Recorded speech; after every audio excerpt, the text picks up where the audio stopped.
Hi, people. This is DJ. This is Ish. And this is Season season 3 3 of Pero Let Me Tell You.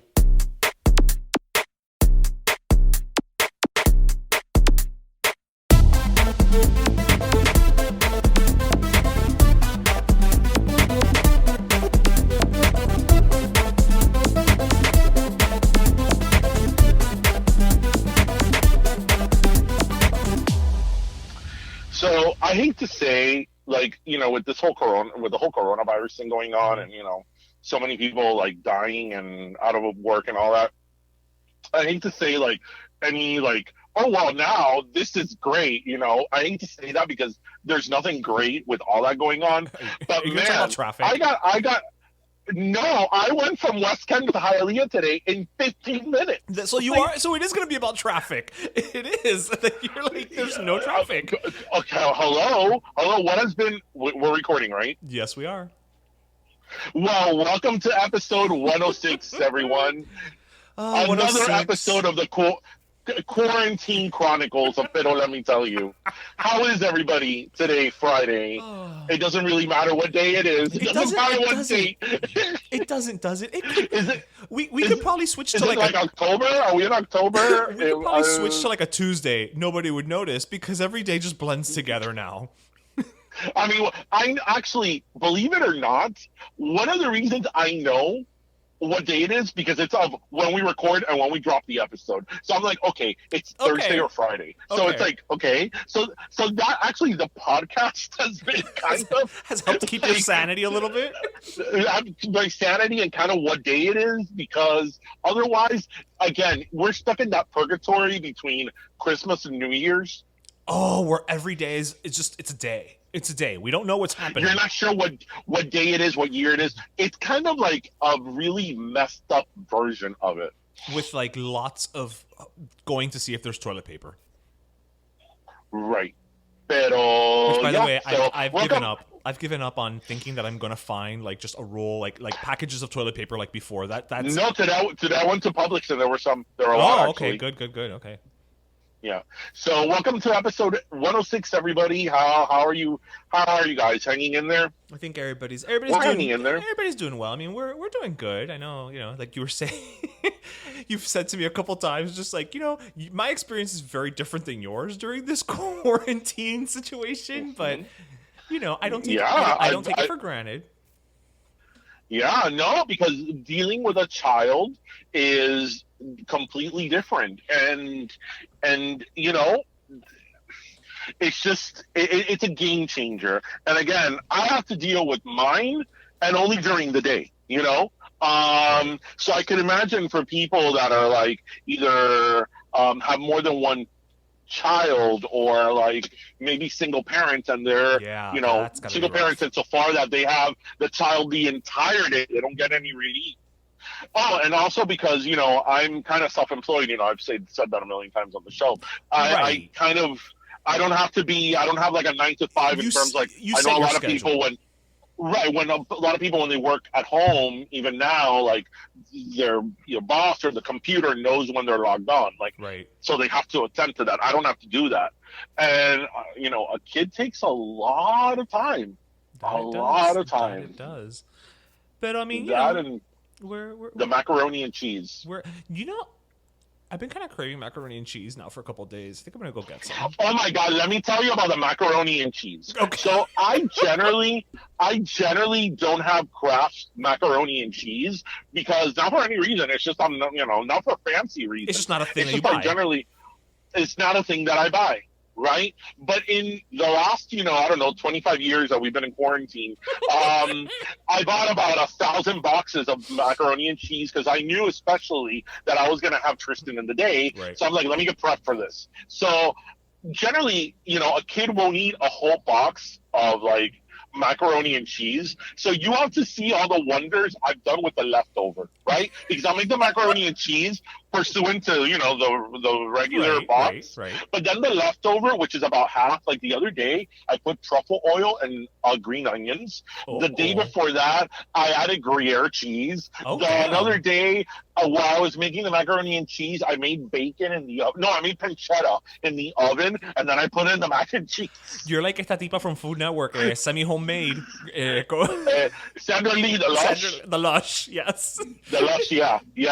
I've elevated that mac and cheese every single freaking day. I think I'm going to have a quarantine diary of, 1,001 ways of having Kraft mac and cheese. That, you know what? You should make an Instagram and just do that every day. Put a different one.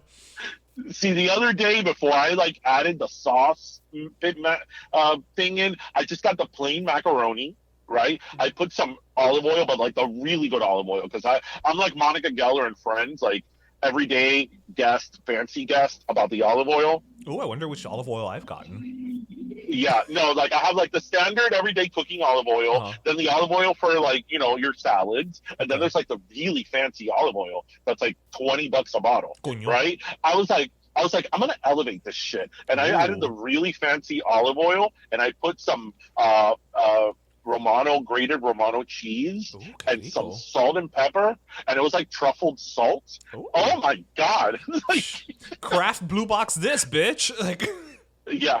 So to any of our listeners who follow any of my recipes, please post them online on Instagram. Yes, let us know. And tag us. Let us know. Darian's quarantine mac and cheese elevation. I made burgers last night, and the beauty of it is they tasted great. The downside is that I live in a one-bedroom apartment, and so I was using the Foreman grill, and it was still smelled like burgers till today. No, you know what you need to do? You know what you need to do, especially since it's just you. You need to get an air fryer. Well, Jose has an air fryer, so we use it. The air fryer will change your life, because the other day I made Bubba burgers in the air fryer. Really? They don't come. Yeah. Disclaimer: they don't come out as good as in a barbecue, but I don't think anybody thinks they're going to come out as good as in a barbecue, right? Fair enough. So let's just set expectations right up front, right? And they're not going to probably get a Burger Beef certified by Burger Beef sticker. But you know what? If you want a burger, and you don't want to stink up the whole house and get the pan and the oil and all that bullshit, you just put it in the air fryer and it will get the job done. Actually, I put some of his beef sauce on the burger. It was so good. Oh, really? Did he bring you some beef sauce? Because he hasn't brought me any beef sauce. No, I actually bought it. I actually purchased it. Okay, well, I haven't been outside of the house, so I haven't had a chance. Exactly. That's what I'm saying. I purchased it because I in one of those moments where I was like, I'm getting out. I'm breaking out. We're doing this tonight. But you know what though? Last night, this week, I stayed in and watched something that I know you watched. Yes, which when we watched it, we were like, okay, we got to talk about this in the episode. Yes, because God knows we all have time now to watch things, so we might as well. Yes. So this week on ABC, and I think it premiered on actual ABC, and it's also on Hulu or on the ABC app. Mm-hmm. They premiered Baker and the Beast, which do you know a little bit? The Beauty. Sorry. Do you know a little bit behind the story of that show? It was Israeli. Yeah, I just found that out. Actually, it's an adaptation. Yeah, it's an adaptation of an Israeli show. I imagine that the guy's not Cuban in the Israeli show. No, and he probably makes falafels, as opposed to pastelitos.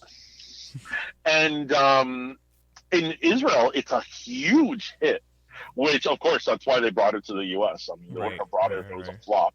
But so yeah, it's called Beauty and the Baker, and Baker and the Beauty. It's and the Baker and the Beauty. Coño, we're here talking about the show. We can't get the name right. That sounds about right for us sometimes, though. But actually, you set up the premise while I gas my car. So it's a pretty easy, literally gas my car. It's a pretty basic premise. It's set in Miami. This guy, Cuban American, he lives with his parents, and he's still in, I guess, his 20s or whatever. Again, like any Cuban American guy in his 20s. And they own a bakery according to the show, Little Havana. And he goes out one night with his girlfriend of 4 years, and ultimately she proposes to him and he turns her down. In that time frame, he, through a series of events, winds up meeting this. She's not just a model, she's like a model, but she also has her own makeup line. She's, this big it girl, shall we say. And they just kind of spend a night out having fun. And it ends with, him going back to his bakery the next morning. And oh my God! Wait, sorry to interrupt you. The gas at BJ's is $1.29. $1.29? Yes. Wow. Okay, continue. I thought our listeners needed to know that. That's great. That's a bargain. Go to the BJ's, people. And so ultimately, the first episode, the pilot, ends with her showing up at the door of the bakery, to see him because, again, there's misunderstandings and, it's typical rom-com type of situation. But what I loved about it, and it was funny because I know you and I were texting each other like as we were watching it, but at the same time, then we both were kind of like, no, let's stop because we're going to have nothing to talk about. I got the same feeling to a degree as far as culturally that I got the first time I saw One Day at a Time, which is I don't know the background of it. I don't know the ethnicity of the people who work in the writer's room or the people who are the showrunners, but there's a lot of authentically Cuban things in it. Well, actually, I'm going to go ahead and tell you that to me, this was, and it's interesting because One Day at a Time we know comes from a Cuban perspective. Well, right, but I didn't know that. I didn't know that the first episode necessarily. But this one, I thought this one for us personally had even an extra layer because not only was it Cuban, but it was Miami. Right. But again, the show takes place in Miami. It takes place here. What I enjoyed about the show, and so to our listeners, we are giving the show a thumbs up. Absolutely. It's a predominantly say, Latino cast. Even the girl, did you know? I don't know if you know this. I know this because I know her.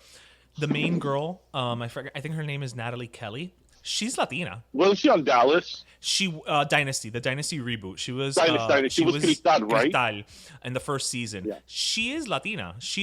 Her mother's Peruvian, her father's Argentinian, but they moved to Sydney, Australia at the age of 2. So that's why she is Australian in the show, but she's Latina and she speaks Spanish fluently. That is what boggles my mind. We're going to go a bit of a side note. Like there is this, I remember this girl one time that I saw that was Colombian, but she grew up in London or somewhere in England. And, when she would speak Spanish, she would speak, Spanish like a Colombian does, like any Colombian that we know here at home. But then when she would speak, it'd be with a British accent, and it blew my mind. It completely blew my mind. Don't know. Because you're so used to the Miami accent with somebody who speaks Spanish. Yeah, I don't know if her character is going to be Latina on the show. A part of me hopes that she is. Like, I hope that a part of me kind of does the parents, because there's a lot of Spanglish on the show. So I kind of want the parents to kind of do one of those, like, ¿y esta quién se cree que es? And for her to be yo soy fulana de tal. Like, something like that. Let's talk about what the show did right. So what I liked about the show was when I first saw the preview or the commercials on ABC, I did a major eye roll because I remember that one of like the promos were like, I don't know what day it's on the show. I think it's Monday. It is Monday. We saw it on the they were like, Monday nights are about to get a very caliente, which as you know, in 106 episodes of Pero Let Me Tell You, we have repeatedly, almost in like every episode, said how much we hate when they do that. To the Spanish language, and they think that that's Spanglish. So I was like, "Ay, tu era. This is going to be tremendo mojón."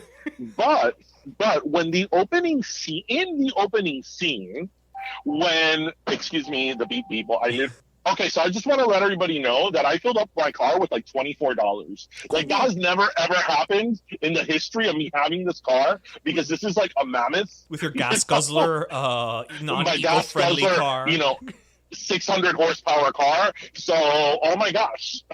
But anyway, let's talk about the things that the show did get right. Yes. As I said, the first opening scene when he was making pastelito de guayaba, I was like, ding, ding, ding, ding, ding, ding, ding. You got that right. And again, there's another scene where he's making pastelitos with her de queso and guayaba, and they're triangular. And they were triangular. Yep. Oh my God, you noticed too. Of course I did. Too? Of course I did. Also, that girl, let me tell you something. Have you ever eaten un pastelito that soon out of the oven? That girl should have lost her tongue the minute that she ate it. Yeah.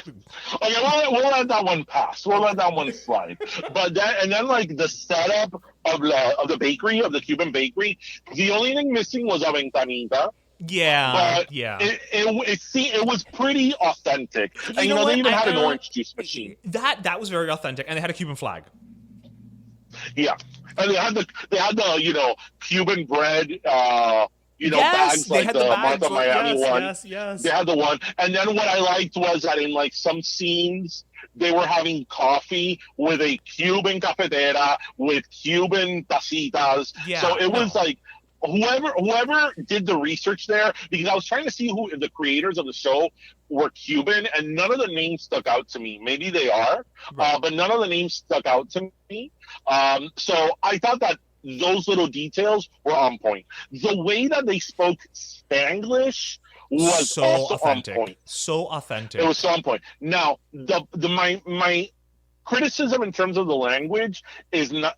It's very difficult, because the thing is that we have to remember that the accent that we are familiar with is not the Cuban accent; is the Miami accent. And for some reason, these people all seemed to sound a little New Yorky. Yes, so the Miami accent they didn't nail, but then again, I mean, we're gonna have Lucy Lopez on the show in a minute. The queen of the Miami accent. So the Miami accent cannot be replicated. It's very hard to. I mean, I don't know. Maybe Meryl Streep could try to do it, but actually, she did do it when she did the Perez Family. Meryl Streep. Yes, you don't remember the Perez Family? That it was her. What was the Perez? The Perez Family was her, Marissa Tomei. She played a woman who had been here. I forget who the male lead is. I want to say Alfred Molina. Why don't I know this? This movie, yes, that they filmed in Dateline and everything. Okay, but was she like white in Miami? No, or, like, Cuban? she was playing una señora cubana who had been here. Vino ya de cierta edad, pero ella vino. Okay, I need to go watch that. Yes, I need to go watch that because I can't believe that Meryl Streep did the Miami accent. Yes, she did. The accent we didn't know existed until we left Miami. Because if anybody can do it, it's going to be Meryl. That's all. So minus the Miami accent, like I thought that the banter of the parents with the kids was totally spot on. Yeah. And then like the little details. Early on, he said something. I think it was in the first scene when they were talking about like him and his girlfriend that. He said, "Oh, that we don't move out, leave home until we get married." And I'm like, "Wow!" Exactly. I'm like, they nailed it.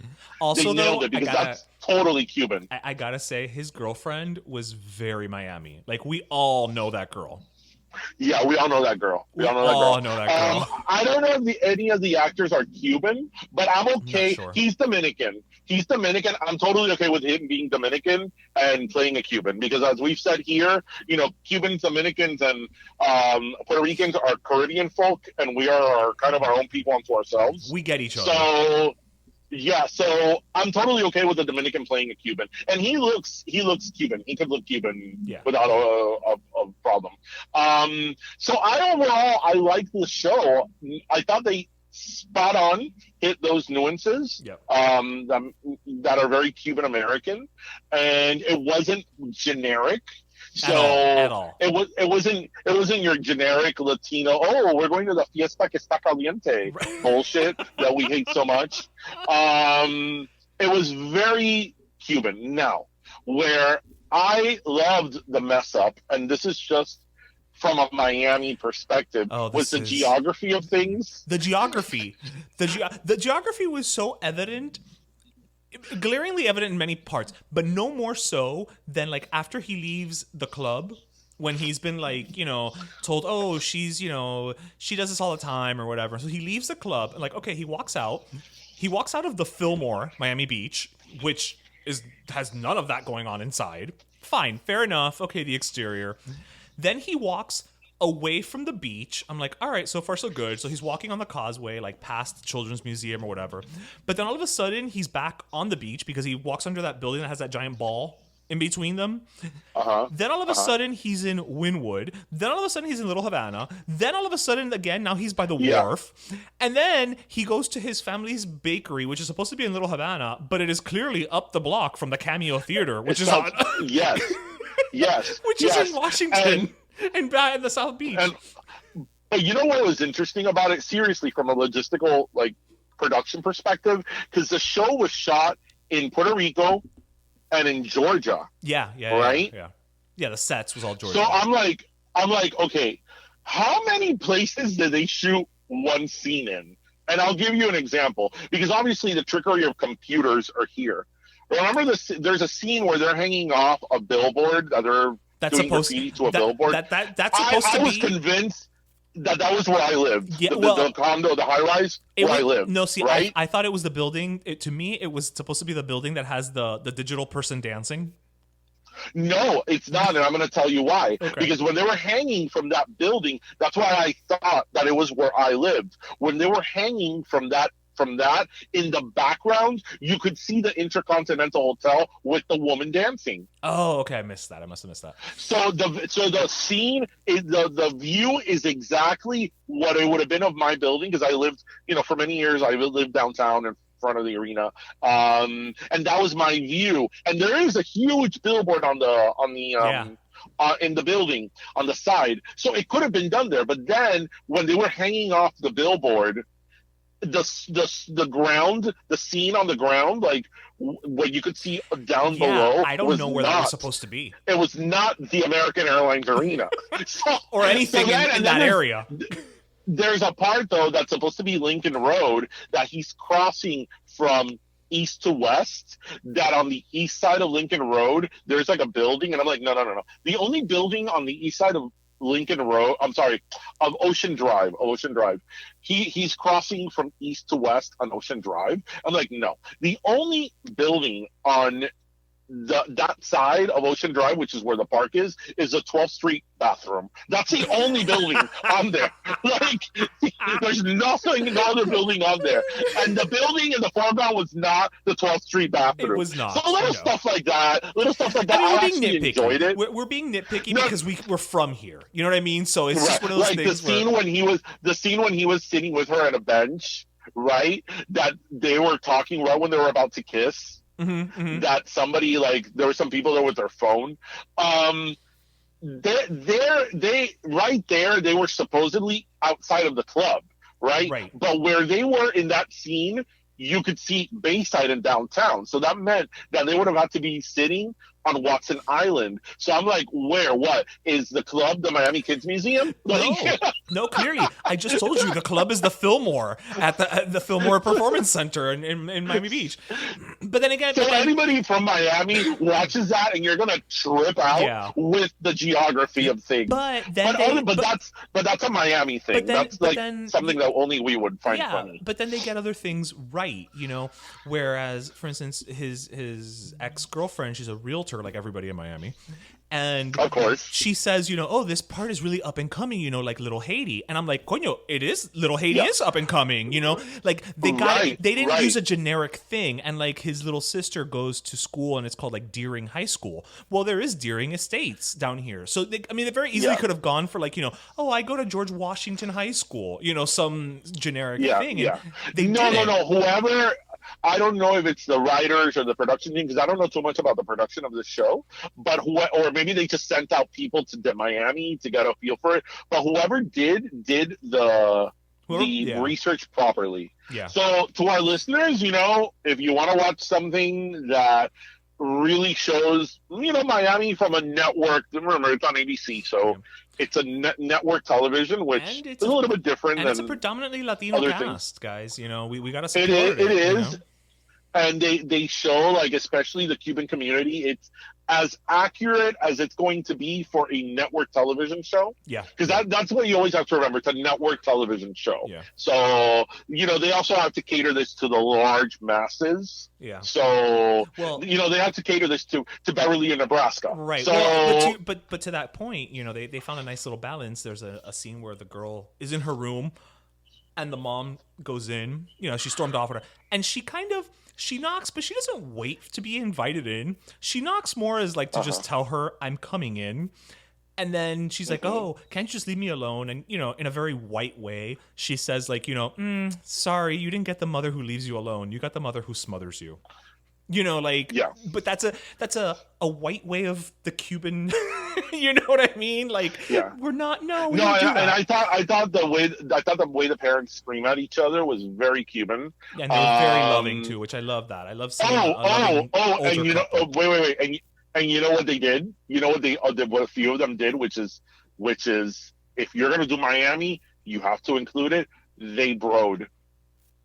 Oh yeah, they did. They're like, bro, and I'm like, bro, they did their research, bro. They absolutely did their research.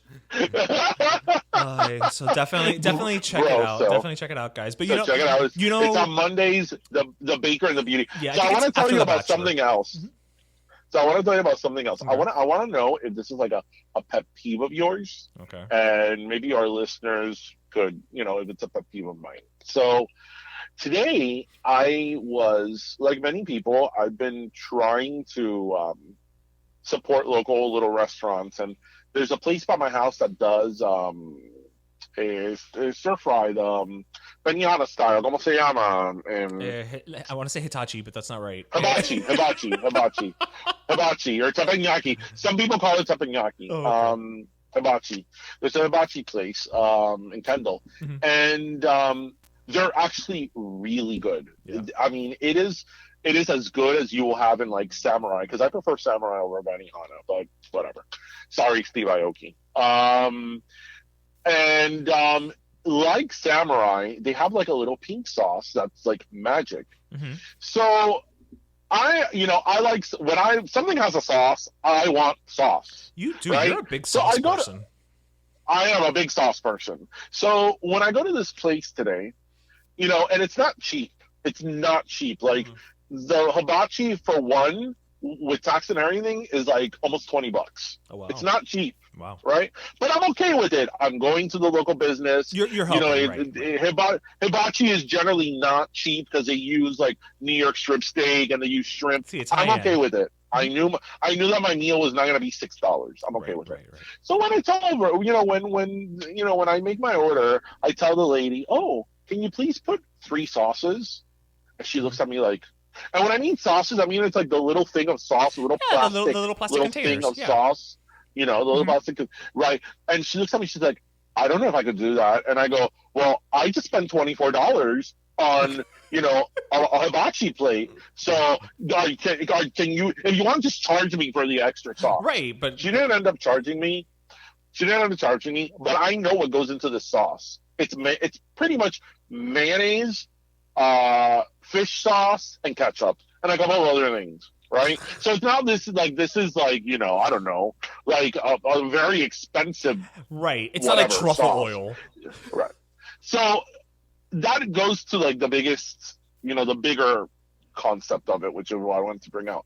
Do you get annoyed when you go to a restaurant and you ask for something extra, something that is cheap and shouldn't be extra, and they charge you extra, or they give you a bad look? So it doesn't bother me. I'm of two minds with it, right? Where like what I have to say, I'm gonna use the word bothers, but I don't know if that's the right word. Like when I'll say like, "Oh, can I have extra blah blah," and they'll be like, "Oh, there's an upcharge for that," and it's just like, I didn't ask. Like just just charge it. Like whatever. Like, that's fine. If I'm asking you for it, it's because I want it. You know what I mean? Like, well, okay, but that's a double-edged sword, because then because then it's kind of like when I went to, which I think I talked about on the podcast earlier this year, I went to a burger place in Coral Way where the Coke refills were not free, and when I got my bill, I had like $20 in Coke. I spent like $20 on freaking Coke, and I was mad. So it's not even a situation like that, but But like I get really annoyed. Like for example, Subways, are mostly franchises. Yes. And it's only been like 1 or 2 of them. I like my sub with extra black olives. Right. It's only been like 2 times that it's happened to me in my whole experience of going to Subway. 40,000 times in my lifespan that, like, I guess it would be the owner. He's like, oh, I can't put extra olives. I'm going to have to charge you for that. And I'm like, Chico, cóbrame la freaking aceituna. ¿Cuánto va a costar la aceituna? $1? Here, give me $1 worth of olives. Like, I'll give you whatever. $2. I'll give you $2. Like, here. I got really annoyed at that, like super annoyed, because it's like how. Yes, that's like, I remember, and I'm gonna call them out on it now because I can. Chicken Kitchen, which till this day, my father always tells me that I should buy stock in Chicken Kitchen because I still eat Chicken Kitchen. I love Chicken Kitchen, and for those of you who are not from South Florida, it's a local chain where they have like a yellow rice with like chopped chicken breast.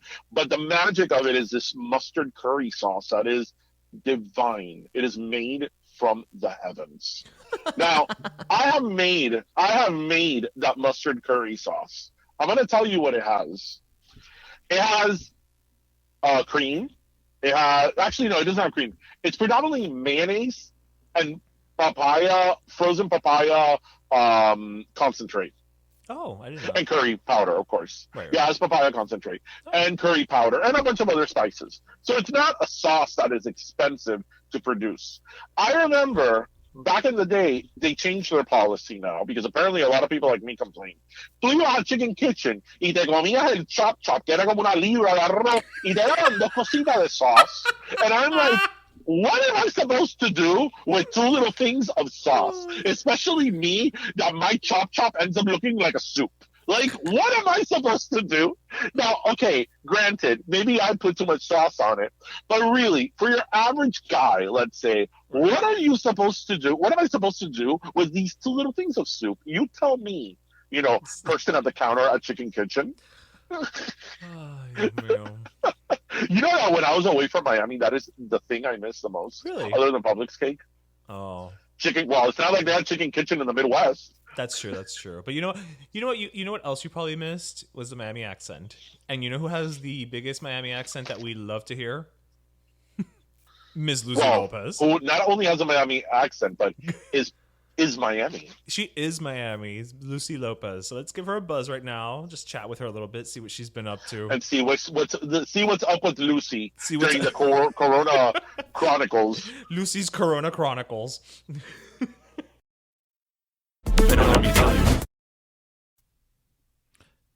Hola, mi gente. It's Ish.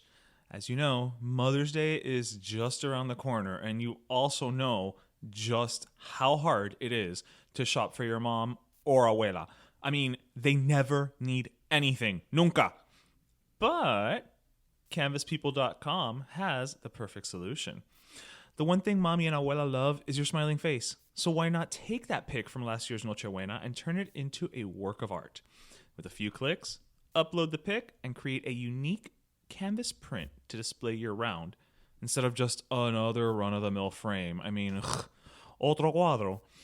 And if you visit canvaspeople.com now and use promo code PERO, you'll get an 11x14 canvas free of charge. That's right. A canvas valued at $76.99 for just the price of shipping and handling if you use the promo code PERO. Así que visit canvaspeople.com today and turn your photos into a canvas-printed work of art.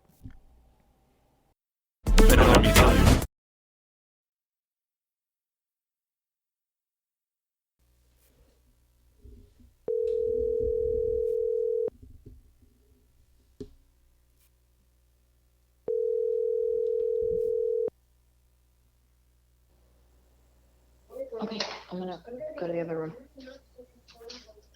Hi, Ish. Hello, how are you? Hello. I'm literally walking out of my daughter's school. They're both at the same school, and they had like a parent, like a Zoom meeting with all the parents from like 1st grade, 4th grade, like all that. And so, oh my God, that's a malote de gente on Zoom. Yeah, it's literally over like 400 people, but it's very organized. Excuse me. And the entire time, Are you recording? Because this is pretty funny. I mean, we are recording. We are recording, We are. so we can do a little intro first. Of course, everybody knows. Okay, go. Because this shit is hysterical. Because this is the kind of shit that I swear to you, I'm like, am I in a movie? Who's playing me? Because I don't Da-da-dum, want da-da-dum. a Latina to play me. I need somebody super cool to play me in this movie. Go. So to our listeners, that voice of gold you're listening to, which everybody from Miami knows, is the one, the only Lucy Lopez from Power 96. Lucy, Hi. welcome back, my friend. Welcome back on Pero Let Me Tell You. Oh my God, pero let me tell you. Pero tell us, ¿qué pasó with the Zoomin meeting with the people? Okay, so we're having like a Zoom meeting with like every single parent at my kid's school. So Coño. it's super organized, and you got to give it up for these. At least for my daughter's teachers have been like amazing, bending over backwards, helping That's us great. through this entire thing. I have so many different bookmarks memorized in my brain and like passwords y que esto, lo otro. So we're having the Zoom meeting, right? And I'm like, my husband goes, "Are we muted?" And I go, "Yeah, of course. They mute everybody. If not, we'll hear everybody's business." True. All right. He goes, "I'm going to go get something to drink." And I go, "What?" He goes, "Yeah, what do you want?" I go, "Well, I want rosé." So he brings the Yeti cups over. But you know how it is. When you're drinking out of a Yeti cup, if you have water in there, there's a different gulping happening when you drink water to when you're drinking rosé. Of course. I'm noticing this as I'm looking, you know how of course you see yourself on the screen, Right. and I'm sipping, and I look at my husband, I go, "Can you tell I'm drinking wine?" And he's like, "What the hell is wrong with you?" And I go, "Because when you drink water, you don't just take baby sips, you take a Right. gulp." You're I'm chugging, not yeah. gulping Yeah. wine.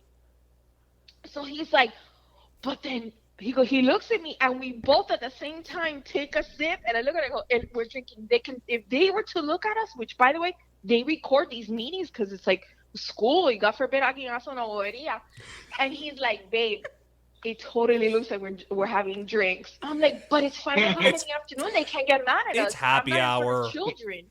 It's happy hour. And if you were in front of children, I mean, you're having wine. It's not like you're mainlining heroin. Like, it's... Bro. So I'm just curious. In this Zoom meeting that you're talking about with all these people, so Sure. were the people like the size of like a needle, un cuadrito, like when they were all together? No, because what they had was like the presentation, like a PowerPoint thing. And then on the side, it was like the main speakers. But before that, you can like scroll to see people. And everybody has this face of misery. Everybody is so miserable. All these parents. And it's like, bro, el que me diga a mí que me entiende.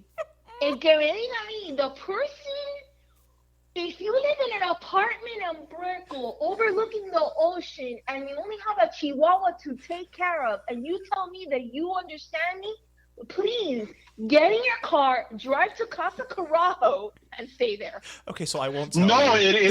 it does take a toll. Like Ish like says like, "Oh my gosh, like at home, I don't have to put on a shirt, my best life," and I'm I'm taking care of like my son porque his mother she's an essential worker, so she has to work. So Right. I've been the one who's been left with like the taking care of him and the schooling and all that stuff. And I'm like, oh my God, it's like more than a full-time job, because a full-time job you have a break. You guys, there's like a meme. There's a meme going around that literally it's talking to like parents, like, just so you know, homeschooling, being a stay-at-home parent, plus having a full-time career all at once is unheard of. Like, that's why True. there's people in our lives that are like, "Oh, what do you do?" "Well, I'm a stay-at-home mom." And that's a job by itself. Yes, ma'am. It is. Eso, ma, Mm-hmm. maestra, Yeah. ma, You're doing two limpiar full-time... culo, recoger reguero. Mommy, you'll get a macaroni and cheese. Oh my God, I swear. But you want to know something? Like, as much shit as I say, look, all of this is us talking shit. At the end of the day, you guys, and I hate saying that, so many lessons. are like every day I learn something more about myself, about my kids, that it's not that I didn't know, but I learned it more, if that makes any sense. In what sense? It's reinforced. Yeah. Like, did you realize how much of you they have in them, and how stubborn they can be, like you? Is that what you're trying to say? I don't know if it's personality traits. It's just like, I'll give you an example. Okay. Yesterday, the oldest one, I have a 9-year-old and a 7-year-old, and they were like having a moment, and they got like bitchy with each other, and then I go, everybody go to your room. And then after a few minutes, I go to the 9-year-old to come downstairs. So we have a 2-story. So she comes downstairs. And when she was coming downstairs, my husband went to like scare her, like, to mess around with her. Right. She got really upset, started crying. She was like, you both think life is so funny all the time. And runs upstairs. And I look at my husband, and he looks at me and goes, what the hell did I do? I'm like, I don't know. So like I creep upstairs, and the little one comes up to me. She's like, why did you scare my sister? I'm like,